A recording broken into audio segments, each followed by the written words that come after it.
என்னடா எப்படி தொழில் போயிட்டு இருக்கு? ஏதோ ஆண்ட மனிதன் நல்லா போயிட்டு இருக்குப்பா. வீட்டில் எல்லாரும் சௌக்கியம் தானே? எல்லாரும் சௌக்கியமா இருக்காங்கப்பா எல்லாரும். சரி சரி சரி. இவ்வளோ பெரிய ஆள் நீ என்ன இப்போ சிம்பிளாக சைக்கிளில் வந்துட்டு இருக்க? நான் எப்போவுமே சிம்பிள் தான். பணம் இன்னைக்கு வரும் நாளைக்கு போகும், ஆனால் குணம் மட்டும் மாறக்கூடாதுல்ல.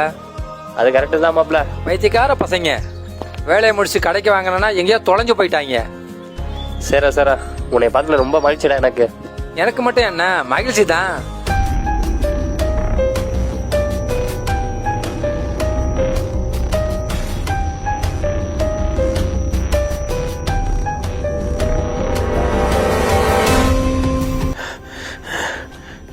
ஏ ரஞ்சி ரஞ்சி ரஞ்சி, என்னமாச்சு? டேய் என்னைக்கும் போல இன்னைக்கும் பெங்களூர்ல இருந்து ஆளுங்க வந்தாங்க. எப்போ வீடு காலி பண்ண சொன்னாங்க? டேய் நம்ம கட்ட வேண்டிய பணம்லாம் கட்டிட்டாங்களாடா. என்னம்மா சொல்ற?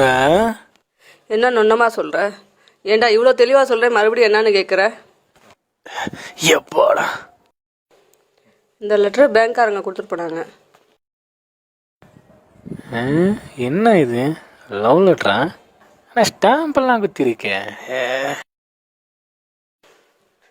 அதை என்னன்னு விசாரிடா.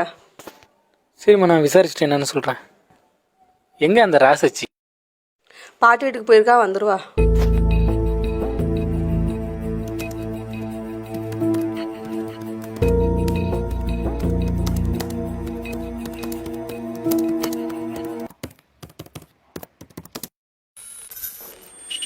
இங்கே பாரு, ஜாலியாக தூங்கிட்டு இருக்காங்க அம்மாவும் மகளும். சுபா, இங்கே பகலும் வேலை வாங்கி சாவடிக்கிறாங்க, நைட்டும் வேலை வாங்கி சாவடிக்கிறாங்க.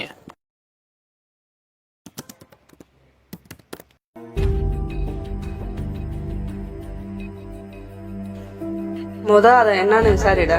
இந்த லெட்டர் வேற அம்மா பார்க்க சொன்னாங்களா? தம்பி, என்ன உனக்கு தெரியுமா என்றது எனக்கு தெரியல.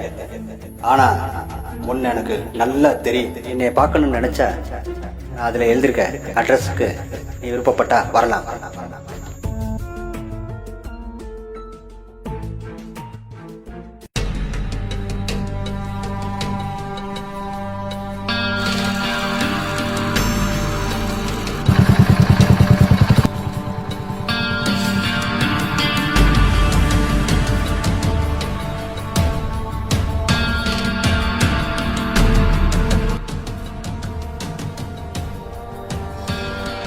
என்ன பண்ணலாம்?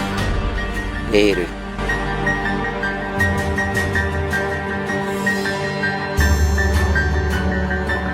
அவசரப்படாத, பொறுமையா இரு. அவன் யாராச்சும் ஆளை கூட்டி வந்திருந்தா நமக்கு தான் பிரச்சனை.